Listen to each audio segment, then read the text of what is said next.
I'd like to thank all of you for coming tonight. I'd like to thank some individuals. Tina Workman's worked very hard to make this event happen as part of Labour Against the Witch Hunt. Tony, of course, Jackie, Moshe, Deborah, Cheryl, you know you're in the audience somewhere. She's done tremendous work on the Labour Party side. We've been really ratcheting up ward parties passing reinstatement motions.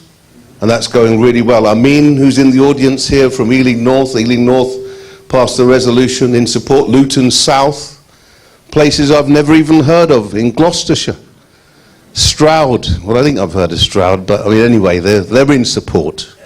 So all around the country, there's a general upsurge of anger, of rage at a huge miscarriage of justice that isn't about me, as Alexis said. It's about an attack and turning back the tide of having a socialist for the first time as the leader of the Labour Party, and all his allies like myself, Tony and Jackie, are collateral damage because we've dared to defend him and, in a sense, take a bullet for him.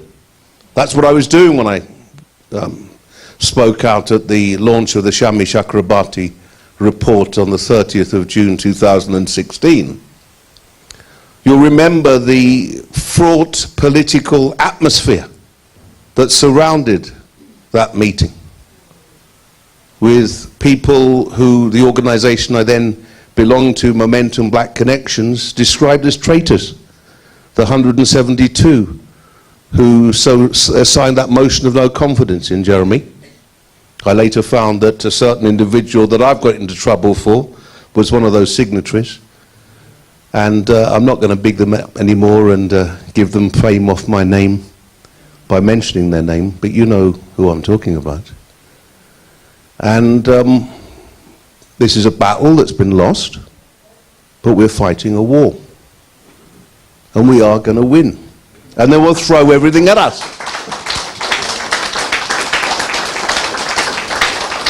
What a spectacle it was to see that gang of, what, 18, 19, 20, they say 40 or 50, but I can count. And it wasn't that many. But it was still appalling to see that gang of white MPs led by Wes Streeting, and we have to think of a nickname for him. We'll get there by the end of the evening. Marching on my hearing against one black man to influence the outcome of that NCC kangaroo court. And I'm free to call it that now, because that's what it was. I faced a panel of that famous left-winger, Maggie Cosin from the GMB, same as Cyril and Tony, and then the wingman, Douglas Fairbairn, from the Steelworkers Union, never says a word, just nods every time Maggie says something. And then let's leave the Unite member's name out of it for now, because I'm a Unite member and I'm a very loyal person. But I can't help what other people find out as a result of doing due diligence. So that's what I faced as a panel. As Chris Williamson said, it was a perverse decision. The hearing took 2 days. People like Graham Bash put in a witness statement, Mike Cushman, David Rosenberg, Naomi Wimbon Idrissi, fantastic Jewish support. So this is not black people versus Jewish people. This is Jewish people and black people fighting side by side for justice on a cause. And let them never divide us, because that's what they seek to do. You know I'm not an anti-Semite. The MP involved knows I'm not an anti-Semite. In fact, when she went out of the room and put that statement out attacking Jeremy, I was collateral damage. I wasn't the main target. You have a clue who I was. I was just some black, awkward bugger who'd stood up and called her out doing something she didn't author with the Daily Telegraph, another Labour supporting paper. It's interesting, you can judge people by the company they keep, can't you, sometimes, at least. You've got Kevin Schofield on one side, the former Sun journalist, now running Politics Home. You've got Richard Angel, Director of Progress. I can't remember on her left or her right, but it doesn't really matter because you know he's very much on the right. Jennifer Gerber, Director of Labour Friends of Israel. So that was the little crew that were out to make mischief that day against Jeremy. Because don't forget that the Chakrabarti report was about anti-Semitism and all forms of racism. So I had every right, didn't I, to talk about the underrepresentation of African, Caribbean and Asian people in that room and among the staff and among the journalists. All of that has been lost because the journalists who turned on me as one of their number had no interest in that report and its issues. They were out to get Jeremy that day. They were like a pack of wolves. I've never seen anything like it in 40 years of journalism. They were rabid. But you know something? I'm slowly reining back, and Tim Gopsall's here, used to be the press officer at the National Union of Journalists. We've worked very closely together. Now Lambeth Momentum, is it still going? Yeah. And so they were out on a mission. And I'm slowly rowing back because I've got a rebuttal strategy. I've taken on the Jewish Chronicle. I can speak about it now because that's been settled via Ipso.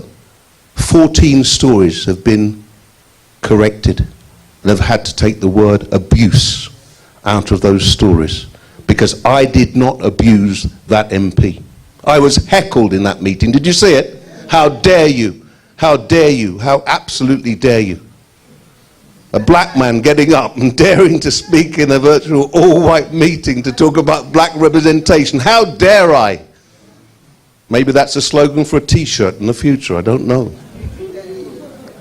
But we've made progress. There's huge support. A poll of more than 3,000 people, ordinary members of the public, came out more than 94% against my expulsion. Expulsion, revulsion. There's been an outcry. The black community is stirring. I was on a radio station. I was supposed to be on for half an hour. They wouldn't let me go after an hour, Cheryl, would they? Genesis Radio, and we've got the fantastic Angela Lee here tonight, the presenter from that program who will be speaking. Nana Asante. Black Labour Movement has run a fantastic petition campaign which is on change.org. Sometimes as black people we're slow to stir. We're a sleeping giant. But when we get on the move, you saw the civil rights movement, the anti-apartheid movement, the Panthers and the Black Power movement. We are mighty. Small but talawa, as they say in Jamaican. Small but mighty. And we're beginning to stir. The Voice newspaper today, I don't know how many of you saw it online, but they carried a story supporting this campaign and saying that last week, the story about it had the most hits of any story. We're beating American black celebrities and Meghan Markle last week in terms of hits. So that was a result. How do we go forward? Well, London, this is just the beginning. This is the springboard to a national tour where I'm able to talk directly with the public about what really has gone on, because some people have raised questions. They've said, surely, looking at 55-second video clip, have you seen it online, of me talking at Chakrabarti, he can't have been chucked out from the party as a result of what he said in that clip. There must be more. Well, there is no more. In the hearing over 2 days, they played that clip about 15 times and dissected it. Every bit of it. And there is no more. There were 2 charges I was found guilty of, they say proven. One is that incident in the video, and the second charge is because I dared defend myself in an article in the Voice newspaper and on my own website, thelatest.com, and retweet a couple of Tony Greenstein's sage offerings online and some others. I am guilty of, in some way, exacerbating the original charge. So it's just a nonsense. There is no more, I assure you.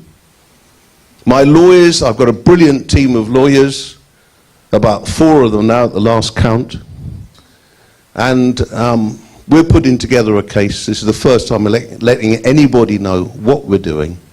On Monday, the Labour Party will get a very heavy-duty letter from my lawyers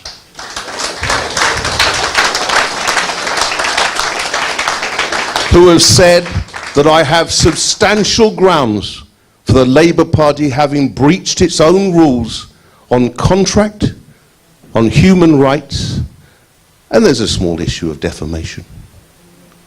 And there are a few individuals that I may have to go after. So that'll be a separate firm of lawyers.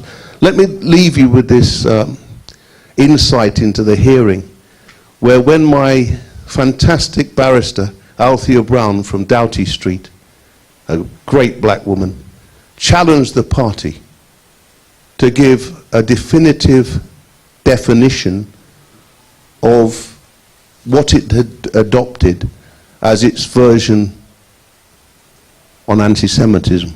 They couldn't answer. They had to call an adjournment.